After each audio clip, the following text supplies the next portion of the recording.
Plenty goodness. Sandalwood, resins, and all the rest of that good stuff. Yeah, there was a bit of an unsatisfactory ending to that video just now. My solitaire isn't coming together either. So the thought I had just now about the gaslighter being addicted to their own pain and stuff like that. Normally we associate the term addiction to begin with something that's supposed to give pleasure in a, like weed or something. You're supposed to go, yo, brother, the world's good, life's good. We think that we are addicted as humans to things that are pleasant. This is not the case in this type of situation, of course. I don't know whether it is because we're really a lot more complicated than we think as we grow up. Maybe a lot of this has to do with our minds having to grow up from the situation of being a child, where normally when we are children, we will run towards the things that are pleasant and away from the things that cause us pain, don't we? That's almost always the case. When that's not the case, everybody's really worried about the child in question, because that's just not normal. It's not natural. You're supposed, when you're, 5, 6 years old or younger, you're supposed to protect yourself. And so to run away from things that are harmful. So to learn to associate painful experiences with a gratification of some sort, I always tend to assume that's really something that has gotten to have been, something has happened to that person when they were very young, more than once, because they identified with it. You just don't become it's like a kid torturing an animal, or a dog or a pet, a cat. There's kids who do that. And there's violence between the parents of the child. The child doesn't necessarily have to suffer the violence themselves. It's the conflict between the parents that the child observes, where I'm going to probably be, in the same vein, sort of rambling. I'm just giving you my thoughts the way they come up to me. Because if I go back to my father definitely had sort of sadistic, masochistic tendencies. And I do know that my grandparents on his side didn't really get along all that well. I don't remember any particular shouting matches or any of it. I do think that having his moon in Cancer and his black moon and all that, he was probably very fond of his mother. And his mother was a simpler type woman who the rest of his dad's family all looked down on. That's just something. And my mother, who is the source for all this intel, really, she was on that team. My grandmother was supposed to be this very common, a bit shouty, simple woman who was always knitting and didn't have any culture, whatever that means.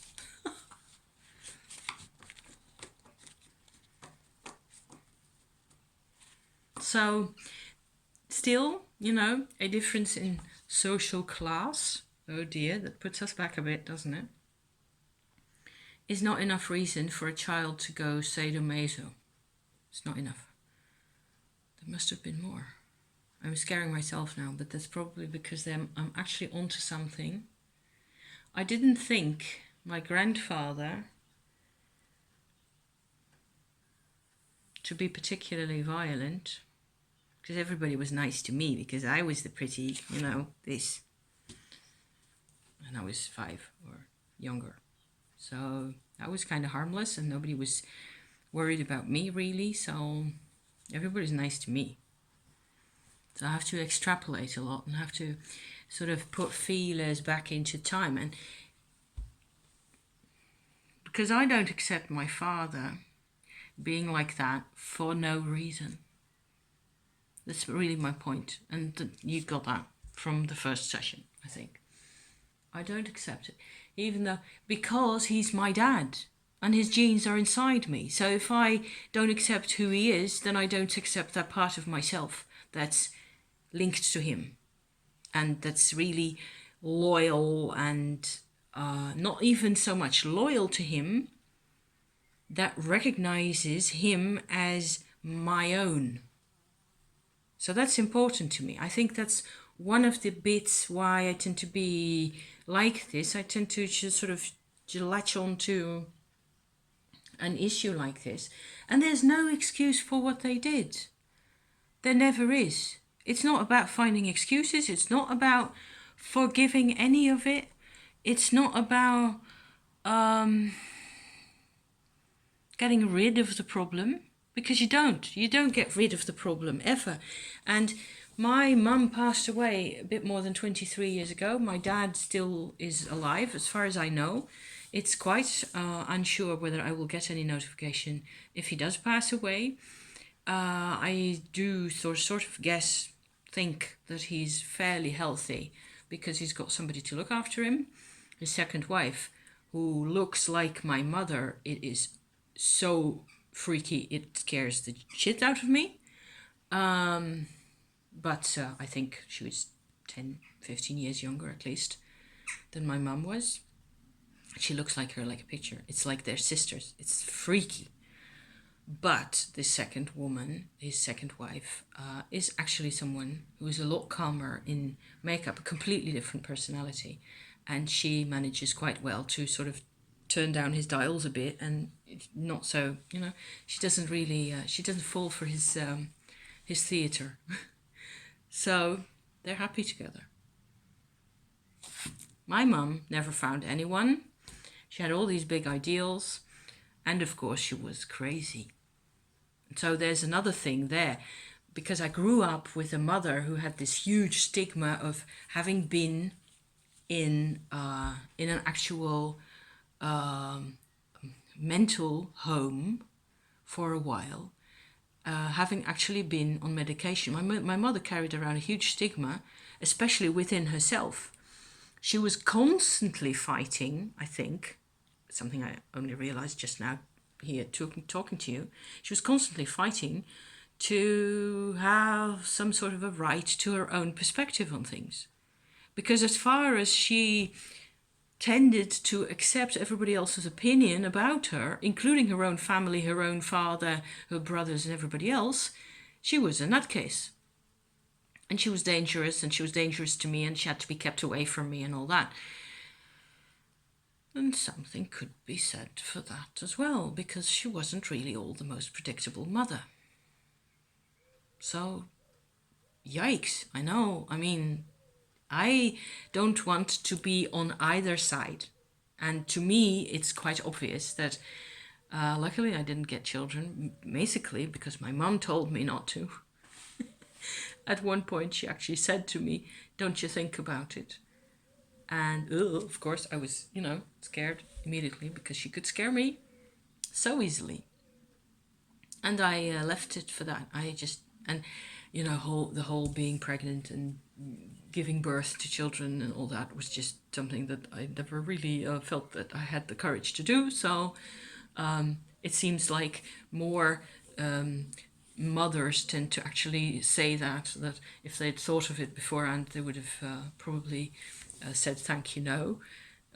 But they didn't, so they had kids. And then once the process is underway, all you can do is just keep running, I think.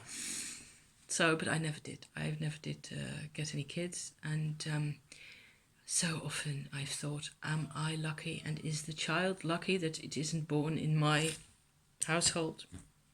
Because then I wouldn't have had the time and the energy and the leisure to think about all these things and just sort of separate out all the different perspectives and try to make sense of everybody's shit story and everybody's misery and the war and the concentration camps and the all of it, because my mum's side were in Indonesia in the concentration camps. So in case you just picked up on the Auschwitz bit of business on my dad's side on my channel, thank you for watching that if you have, and please if you find the time, watch it, because there's an Auschwitz revisited just there a couple of months back. Yes, I'm grateful if you watch, because you know the names and the people, and I'm just trying to give everybody their due, whether they behaved or not. And to me personally, that means freedom. Because there is, at this moment, nobody in this house who is shouting at me, or who is giving me a cold shoulder, or a hard time, or any of the other nice little treatments that we tend to give each other. I am not being blamed for whatever it is that people are upset about anymore. So here is to over 50. Yeah, so I think that's a bit more of a cheerful note. With that said, I can actually upload the whole sorry ramble, and maybe there's an idea or two in there that you can that you find useful, or that you can relate to, or maybe it just you get all upset about what I'm saying. And then I'd like to hear about it in moderation, if you don't mind, because I don't know if I look really really collected and confident and all that. I'm not. It's a front. So thank you for watching, guys. See you soon. Bye bye.